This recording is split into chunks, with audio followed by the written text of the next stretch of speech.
तो बात चल रही है उत्तल लेंस के बारे में, और उत्तल लेंस के बारे में जो किरण रेखा चित्र हैं यानी रे डायग्राम जिसे बोलते हैं आप, उस पर हम बात कर रहे थे।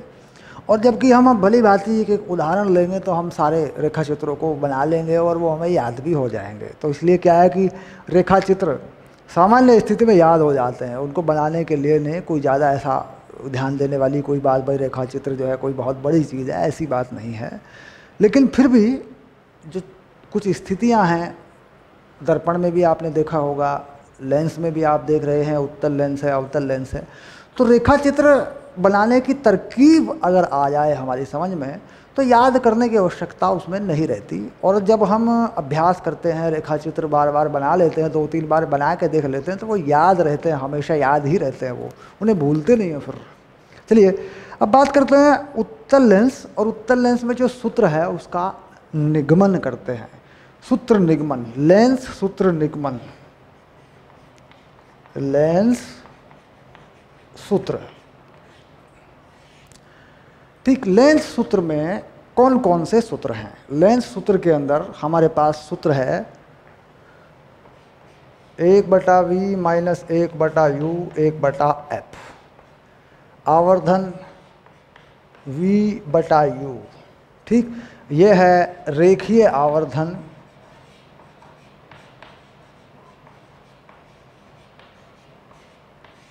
ठीक, ये सूत्र है हमारे पास। ठीक है, और इसी से बन जाता है पार्श्विक आवर्धन। पार्श्विक आवर्धन बड़ी महत्वपूर्ण चीज़ है। ये उदाहरण जब देंगे ना, जब आंकिक उदाहरण देंगे समझ में आ जाएगा ये। ठीक, ये है डेल्टा v/डेल्टा u, ये पार्श्विक आवर्धन है। ठीक, करेंगे इसके बारे में जानकारी लेंगे। तो हमारे पास 2 सूत्र हैं जो हमें यहाँ सिद्ध करने होते हैं। ठीक,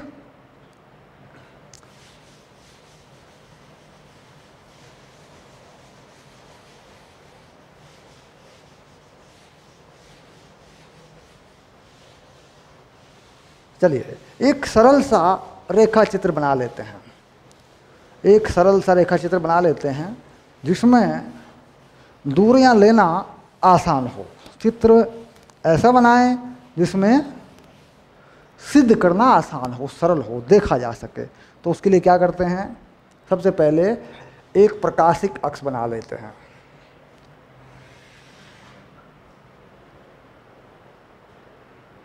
ठीक है, चल जाएगा, प्रकाशिक अक्ष बन गया।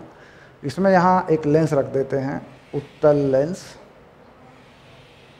ऐसे। ये प्रकाशिक केंद्र हो गया, इसका फोकस ये एफ बना लिया।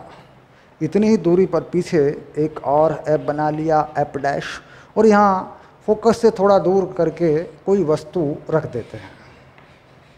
वस्तु की ऊंचाई को ए बी कर देते हैं, वस्तु की ऊंचाई कहें या लंबाई कहें। ठीक, उसके बाद इस वस्तु से लेंस को थोड़ा बड़ा करके बना देते हैं ताकि चित्र में समस्या ना आए, है ना। ये हो गया प्रकाशिक अक्ष, और लेंस को थोड़ा सा बड़ा कर देते हैं। ये देखिए, ये कर दिया, थोड़ा सा बड़ा कर दिया मैंने, ये लो, ये हो गया। ठीक, अब यहाँ पर एक किरण जो है प्रकाशिक अक्ष के समांतर लाते हैं और इसको फोकस से पास करवा देते हैं। ये हो गई फोकस से पास, ये आ गया। ठीक, एक किरण को प्रकाशिक केंद्र से पास करवा देते हैं ऐसे, और यहाँ मिला देते हैं दोनों को, और यहाँ एक प्रतिबिंब बना देते हैं वास्तविक उल्टा। इसका नाम देते हैं ए डैश बी डैश, ऐसे। तो ये चित्र जो है ये काम कर देगा हमारा। ठीक, ये जो है हाँ चलेगा, कोई दिक्कत नहीं है। थोड़ा सा मैं इसको ठीक करता हूँ पहले। यहाँ कुछ सीधी रेखाएं खींचने में बोर्ड पर थोड़ी सी तकलीफ तो होती है, ये तो मानना पड़ेगा। ये रहा, और ये रहा, और ये रहा प्रकाशिक अक्ष, और ये रहा प्रतिबिंब, ए डैश और बी डैश। अभी ये मामला चल जाएगा, कुछ ठीक ठाक सा हो गया मामला, और इसको आगे यहाँ से मुझे यहाँ मिलाना है, तो मैं इसको भी ठीक करता हूँ। देखो, लाइनों को सीधा करने की कोशिश कर रहा हूँ मैं अपने अनुमान से या अपने जानकारी के आधार पर। तो ये कर दिया मैंने लाइन को सीधा। हाँ, अब चलेगा। अब ये किरण की गति या किरणों की दिशा इस तरीके से दिखाई जा सकती है। यूँ दिखा देते हैं, ऐसे दिखाने का तरीका है, जैसे चाहे तुम दिखा दो, ये कोई बात नहीं है, सामान्य मामला है बिल्कुल। ये बन गया तुम्हारा लेंस, ऐसे, ठीक। अब जो लेंस के अंदर कुछ चीज़ें हैं जो माननी हैं, वो क्या हैं, वो बाद की बात है, लगा लेंगे सूत्र में। एक तो यहाँ एक पॉइंट मान लो, एक बिंदु मान लो, ये वाला, इसे मान लेते हैं बिंदु को M, ठीक। तो डिफाइन कर लो कि जो AB है वो MC के बराबर है। ये चीज़ देखो काम आएगी बहुत। जो वस्तु की ऊंचाई है वो ये एक आयत बन जाएगा आयताकार में, तो ये MC के बराबर हो जाएगी, ठीक। हालांकि ये सूत्र 10वीं क्लास में भी सिद्ध करते हैं, बनाते हैं, बनवा देते हैं, ठीक। लेकिन ये मान के छोड़ देते हैं बच्चे कि यार इसका क्या करना, इसको क्यों याद करें। लेकिन सवाल यहाँ ये है कि 12वीं कक्षा के बोर्ड एग्ज़ाम में ये चित्र या ये सूत्र का निगमन ये आ जाता है, इसलिए इसको पक्का रखें। और अगर ये सूत्र बना लेंगे तो बहुत सारी चीज़ें याद हो जाएंगी, अंक प्रश्न करने में बड़ी मदद मिलेगी इससे। खैर, अब देखते हैं कि यहाँ पर ऐसी कौन सी चीज़ें हैं जो इन दूरियों में संबंध बना सकती हैं। देखिए, वो हैं समरूप त्रिभुज। समरूप त्रिभुज यानी वो त्रिभुज जिनके कोण एक समान है। तो कौन कौन से वो त्रिभुज हैं, हम देख रहे हैं कि समरूप त्रिभुज जो है ABC, A', B', C, ये दो समरूप त्रिभुज हैं। तो ABC व त्रिभुज A', B', C समरूप हैं। ये बात पक्की आ गई। अब ये त्रिभुज कौन से हैं अगर दिखाया जाए थोड़ा सा, तो ये त्रिभुज हैं, देखिए ये वाले त्रिभुज हैं। एक ये हो गया, और यहाँ से आगे बढ़ा दूँ तो एक ही हो गया। देखिए पूरा का पूरा त्रिभुज जो है एक ही हो गया। ये देखो ये बन गया। ये दो त्रिभुज समरूप त्रिभुज हैं क्योंकि इनके शीर्षाभिमुख कोण, देखो ये शीर्षाभिमुख कोण ये समान है कि नहीं। बाकी समकोण त्रिभुज है, ये समकोण है, ये कोण अपने आप समान हो जाएगा। खैर, अब इसमें लगाने पर जो समरूप त्रिभुज की बातें होती हैं वो उसमें क्या हमारा आधार होता है, हम ऑब्जेक्ट या वस्तु के सापेक्ष लेते हैं। तो इसलिए वस्तु की दूरियों को नीचे रखते हैं और हर में, और प्रतिबिंब की दूरियों को अंश में रखते हैं, ठीक। तो क्या करते हैं, प्रतिबिंब की ऊंचाई A', B',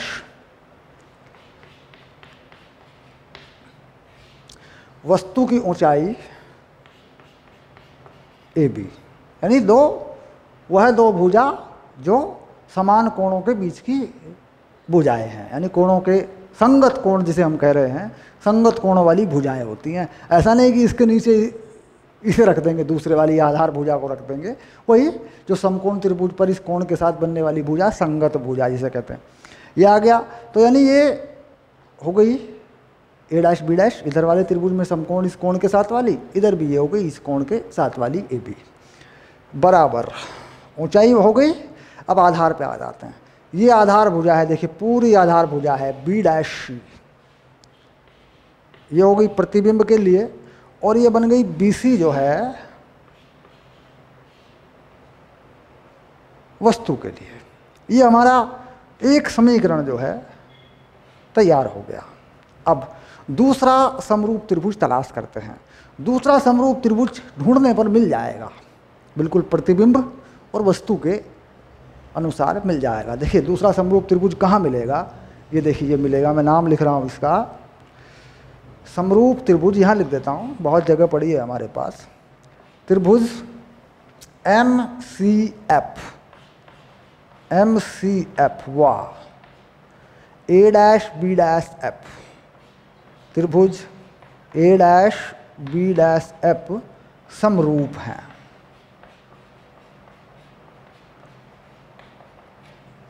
अगर ये पढ़ा हुआ भी है ना तब भी पढ़ने में अच्छा लगता है, मज़ा आता है इसमें। नहीं यार, और कौन सा, अब मैं कहता हूँ बताओ कौन सा त्रिभुज समरूप है, तो तुम सोचो सर ये वाला है, सर ये वाला, सर देखो देखो मिल गया मिल गया मिल गया, तो अच्छा लगता है। लेकिन वही है कि हमें रुचि तो हो, हमें इंटरेस्ट तो हो पढ़ाई में, हमारी रुचि तो होनी चाहिए कम से कम। कम से कम ये तो बताओ यार ये पढ़ाई है और ये हमारी ज़िंदगी का, हमारे जीवन का आधार है, इससे हमारी जीवन में सारी चीज़ें होने वाली हैं, या जुड़ा हुआ है हमारी तरक्की के साथ, तो तब जाके ये चीज़ें होती हैं। तो खैर समरूप हैं तो वही कर लेते हैं, ए बी यानी ए डैश बी डैश, और ये ऊंचाई कितनी है एम सी, ए डैश बी डैश बटे एम सी बराबर, आधार पे कौन है, ये आधार पे है एक, और ये दूसरे आधार पे है, यानी बी डैश एफ या एफ बी डैश बटे सी एफ। ये बन गया, देखिए ये बन गई दूसरी समीकरण। इस त्रिभुज को जहां पर ये है दिखा देते हैं, देखिए इस दिशा में दिखा देते हैं इसको ऐसे, एक ये रहा देखिए ऐसे, और एक ये बनेगा देखो ऐसे। अब भली बात ही पहचान हो रही है कि भाई समरूप कौन सा है, ठीक, ये बन गया ऐसे। अब समीकरण 1 व 2 से, समीकरण 1 व 2 से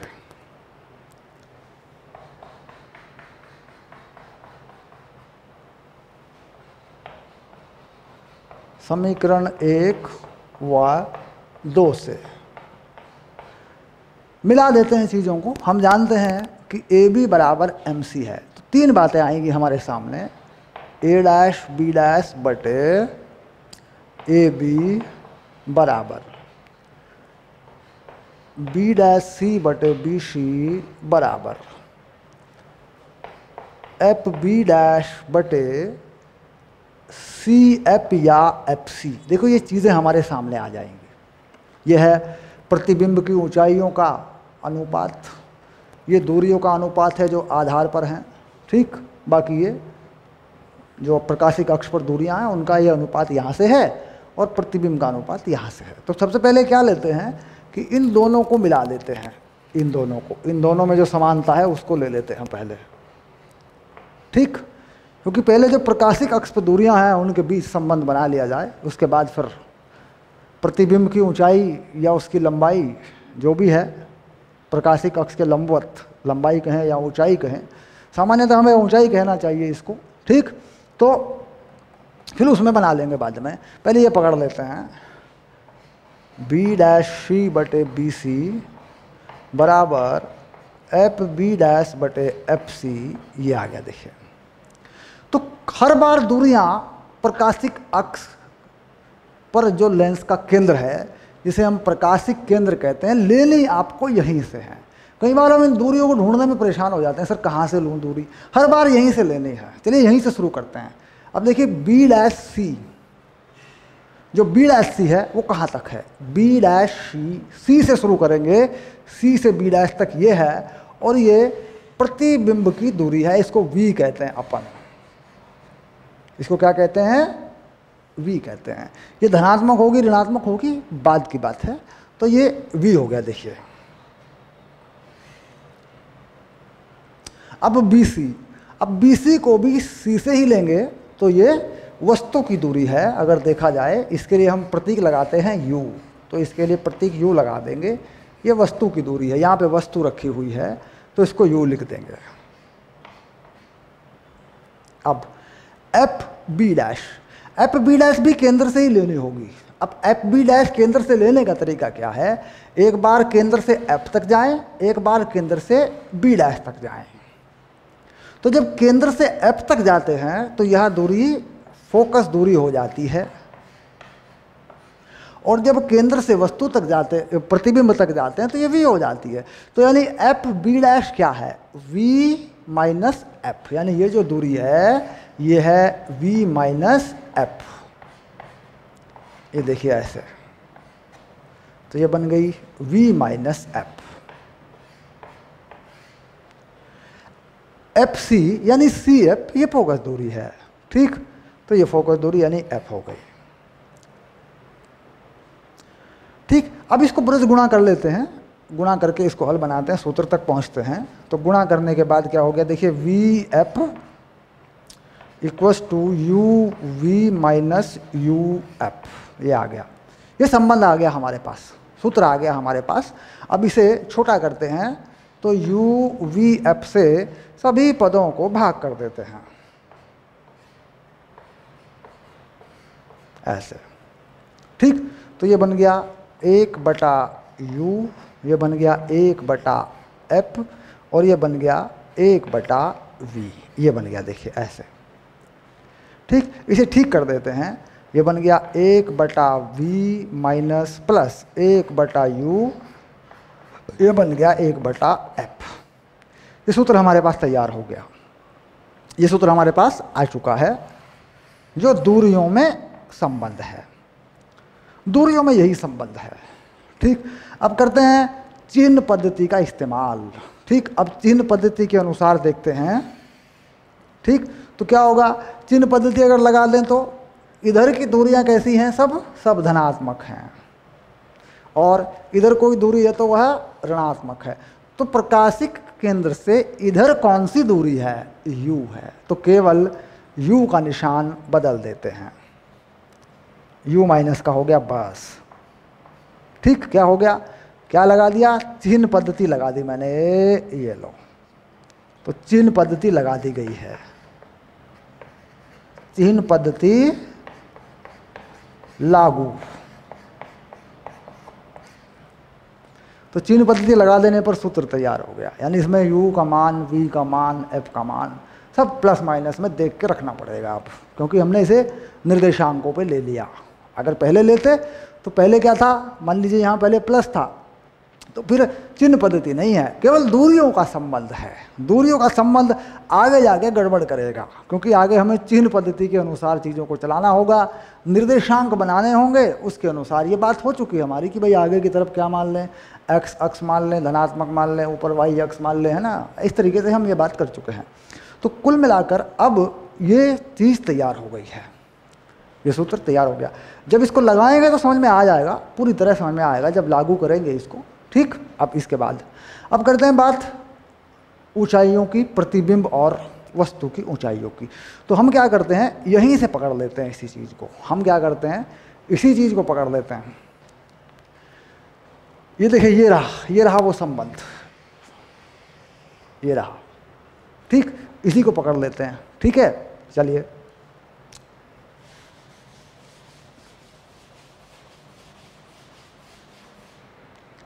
अब a डैश b डैश यानी प्रतिबिंब की ऊंचाई, इस प्रतिबिंब की ऊंचाई को क्या कहेंगे, इसे कहेंगे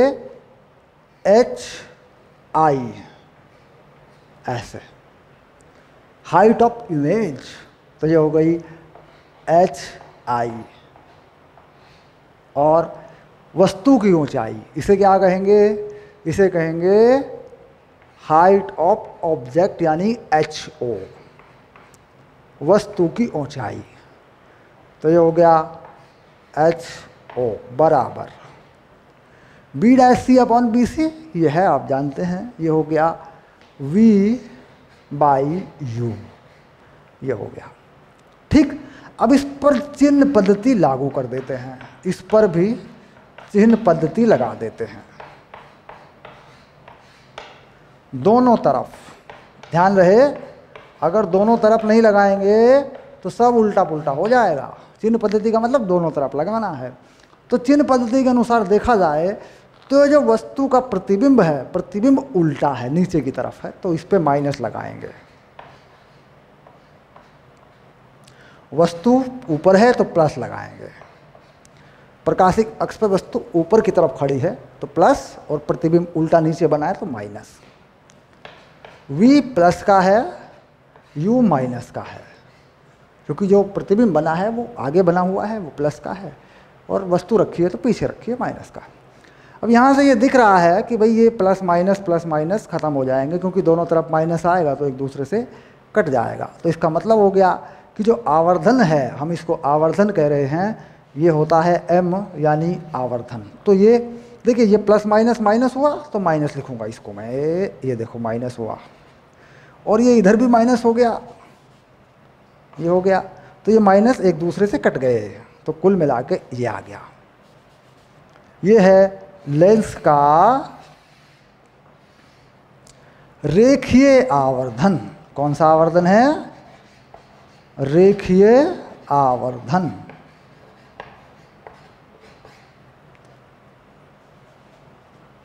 रेखीय आवर्धन है ना, बन गया। इसमें भी चिन्ह लगेगा। कोई वस्तु ऊपर है तो उसकी ऊंचाई कैसे रखेंगे? धनात्मक। प्रतिबिंब उल्टा बनाया तो ऋणात्मक। प्रतिबिंब ऊपर बनाया तो धनात्मक। वस्तु माइनस में रखी है तो माइनस, प्लस में रखा है बनाया प्रतिबिंब प्लस। जैसा भी है इसमें चिन्ह पद्धति लगेगी और इसमें भी चिन्ह पद्धति लागू हो जाएगी। यानी लेंस की आवर्धन V/U होती है। दर्पण के आवर्धन में यहाँ माइनस होता है, दर्पण के आवर्धन में माइनस V/U होता है और लेंस में प्लस होता है। ये भी अक्सर भूल जाते हैं हम। ठीक, चलिए ये बन गया सूत्र। अब इस सूत्र के हिसाब से हम शुरू करेंगे अपने सवाल, इन सूत्रों को लगाएंगे। तो इन सूत्रों को मैं यहीं रहने देता हूँ और मैं इस गाड़ी को आगे बढ़ा देता हूँ।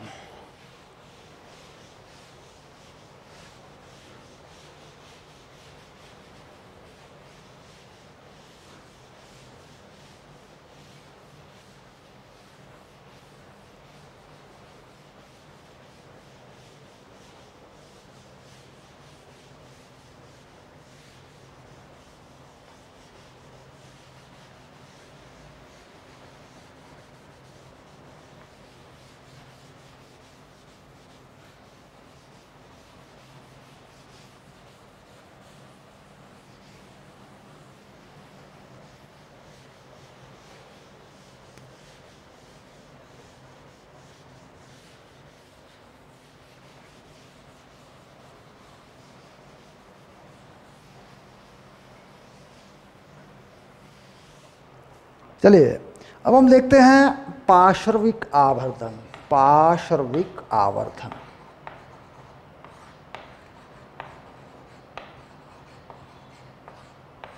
जिसे बोलते हैं लेटरल मैग्निफिकेशन।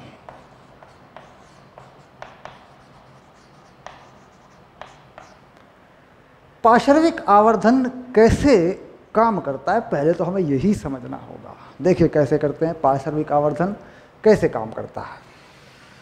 ये बना लेते हैं प्रकाशिक अक्ष और ये बना लेते हैं एक लेंस, ऐसे ये इसका फोकस दोनों बना लेते हैं। मान लीजिए यहाँ पर कोई वस्तु इस प्रकार रखी है, ऐसे यूं, और इस वस्तु में है ABCD।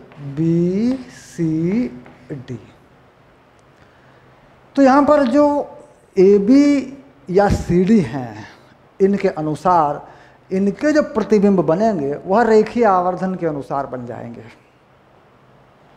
ठीक, और यहाँ पर जो BC है और AD है यह पार्श्विक आवर्धन के अनुसार बनेंगे। यानी अक्ष पे जो कोई वस्तु पड़ी है, देखिए इसका कुछ पड़ा हुआ हिस्सा भी है और इसका कुछ खड़ा हुआ हिस्सा भी है। तो खड़े हुए हिस्से के आवर्धन M के अनुसार, लेकिन पड़े हुए हिस्से के आवर्धन में हमें देखना पड़ेगा कि V में क्या परिवर्तन है, U में क्या परिवर्तन है। अब मान लीजिए हम, ये बड़ा सरल है, मान लीजिए हम प्रतिबिंब बनाते हैं। ठीक, यहाँ प्रकाशिक केंद्र मान लेते हैं, तो हम A का प्रतिबिंब बनाते हैं। सबसे पहले देखिए हम ले जाते हैं एक किरण और इसे फोकस से पास करा देते हैं, ये रही देखिए। दूसरी किरण AC लेके जाते हैं, पहले डॉटेड कर लेते हैं ऐसे, ये पहुंच गई यहाँ पे, तो ये किसका आ गया, ये आ गया A का। ठीक, तो A के नीचे B है, तो सीधी सी बात है कि ये मामला A', B' का हो गया। अब C से D तक की बात करते हैं। अब D से जाने वाली तो यही रेखा है, देखिए D से जाने वाली ये रेखा जो है थोड़ी अलग होगी, देखो ये कहीं और पहुंचेगी, देखो आगे बढ़ गई, देखो आगे बढ़ गई, आगे बढ़ गई, आगे बढ़ गई, आगे बढ़ गई, आगे बढ़ गई, यहाँ पहुंच गई। तो ये आ गया, देखो ये बन गया यह बिंदु D' और यह बन गया C'। तो कुल मिला के प्रतिबिंब जो है वो इस आकृति में आ गया। देखो प्रतिबिंब इस आकृति में आ चुका है।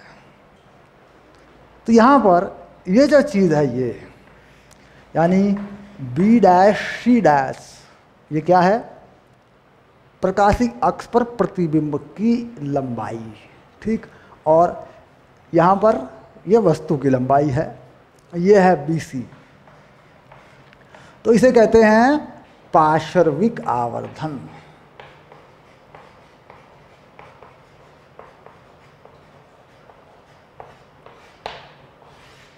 ये कैसे होगा, कैसे निकलेगा? B dash C dash, V में परिवर्तन, U में परिवर्तन।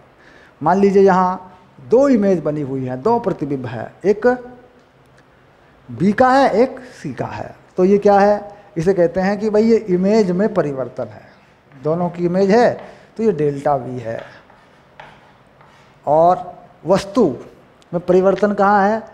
वस्तु में जो U है, ठीक, वो ये BC है, तो इसे कर दिया हमने डेल्टा U। तो इसे कहते हैं M पार्श्विक।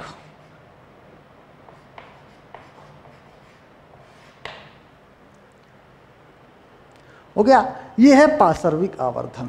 जबकि AB और CD पर आवर्धन लागू है, यानी A डैश B डैश बटे AB, ये आवर्धन है रेखीय, ठीक। या C dash D dash C dash ना, D डैश C डैश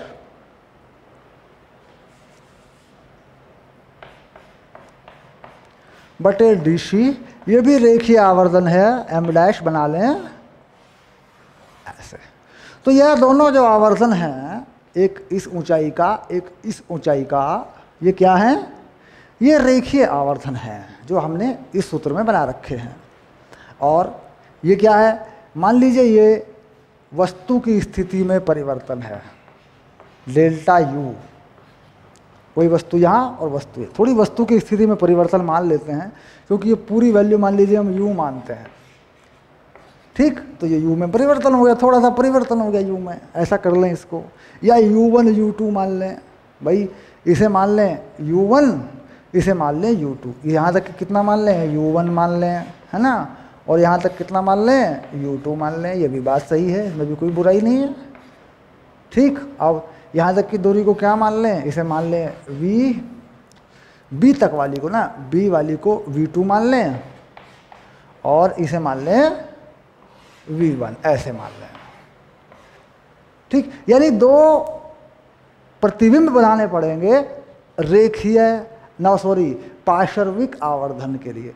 पार्श्विक आवर्धन के लिए दोनों के जो है V निकालने पड़ेंगे, उनका अंतर का अनुपात जो है वस्तु की स्थिति के का जो अंतर है उसके बराबर जो होगा वो होगा पार्श्विक आवर्धन, ठीक। तो समझ रहे हैं कि पार्श्विक आवर्धन का कोई सूत्र नहीं है, बल्कि यह भी रेखीय आवर्धन से ही प्राप्त हो जाता है।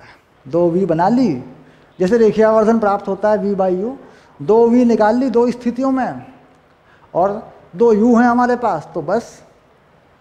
अब इसका मतलब क्या हो गया? इसका मतलब ये हो गया, सीधे सीधे समझेंगे, इसका मतलब जो सीधे सीधा हमारे समझ में आएगा, देखिए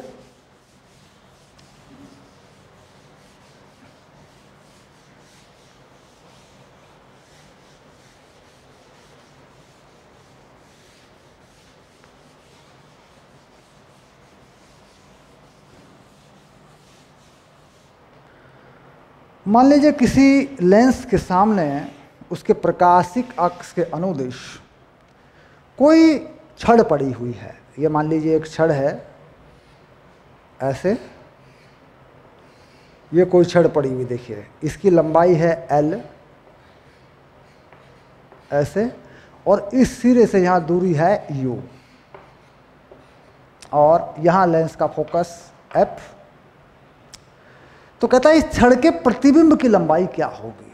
छड़ के प्रतिबिंब की लंबाई क्या होगी?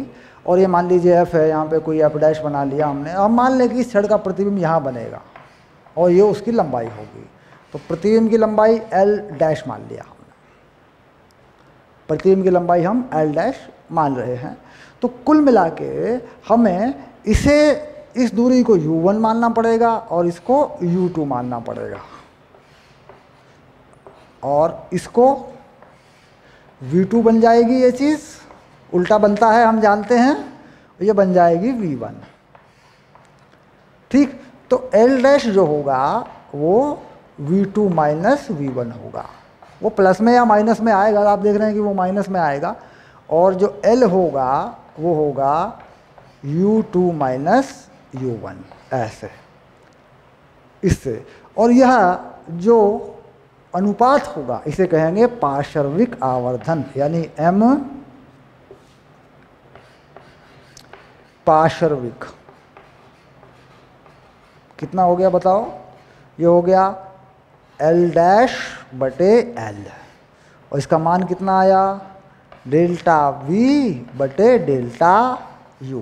तो अब ये समझ में आ गया होगा अच्छी तरह कि पार्श्विक आवर्धन यही होता है, पार्श्विक आवर्धन ऐसे ही निकालते हैं। अब इसके बाद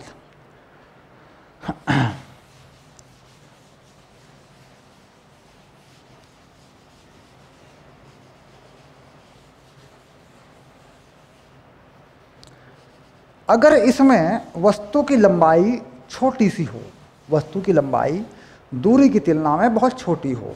देखिए इस पर एक छोटा सा उदाहरण लेके समझाऊंगा आपको, ये चीज़ बड़ी काम आती है प्रतियोगी परीक्षाओं में।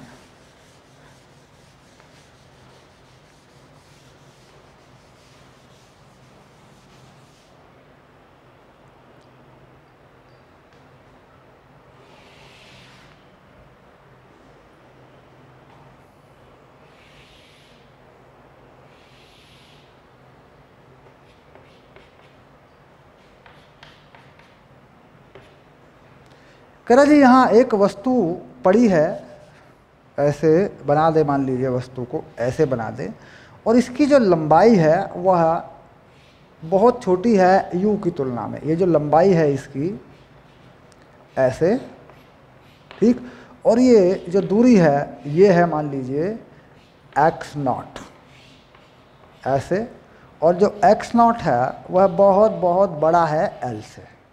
तो यहाँ इसका कोई प्रतिबिंब बनता है,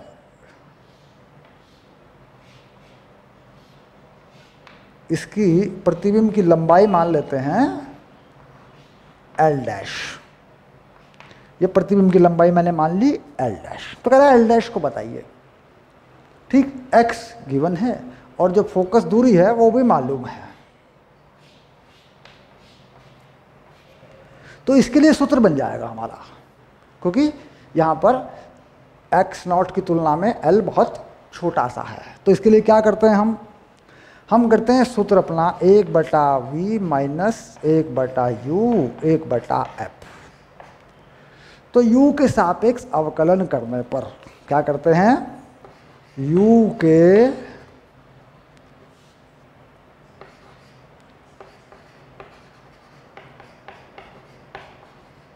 सापेक्ष अवकलन करने पर, अवकलन करने से क्या प्राप्त होगा? अवकलन करने से थोड़े थोड़े अंतर प्राप्त हो जाएंगे, थोड़ा इसमें चेंज थोड़ा उसमें चेंज। तो u के सापेक्ष अवकलन करेंगे तो ये बनेगा 1/v का वर्ग माइनस dv/du, और ये बन जाएगा माइनस 1/u का वर्ग। और ये फोकस यानी फोकस दूरी ये नियत है, अचर है, इसका हो जाएगा 0, क्योंकि एक अचर नंबर है, एक अचर संख्या है, तो 0 हो जाएगा।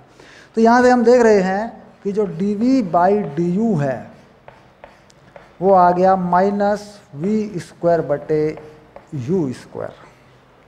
ठीक, तो इस सूत्र से हमें ये जानकारी मिल जाएगी कि du और dv का संबंध v/u से है, यानी बहुत छोटी वैल्यू के लिए dv/du ये हो गया -m²।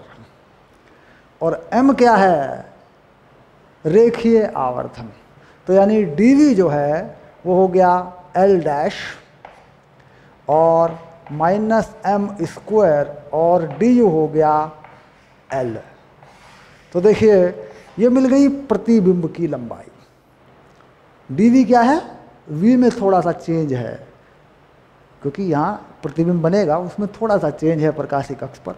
तो यही चीज़ क्या है, यही है डी।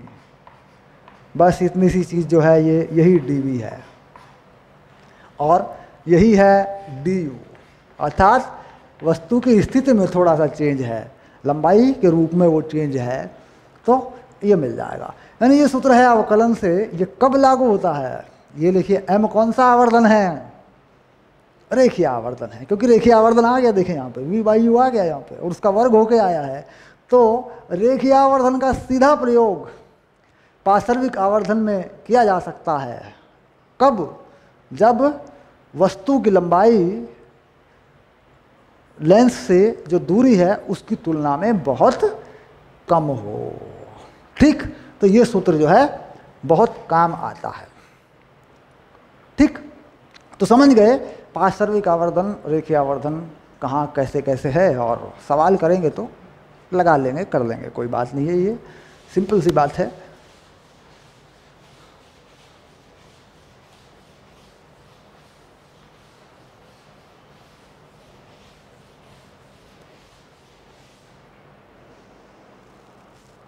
हाँ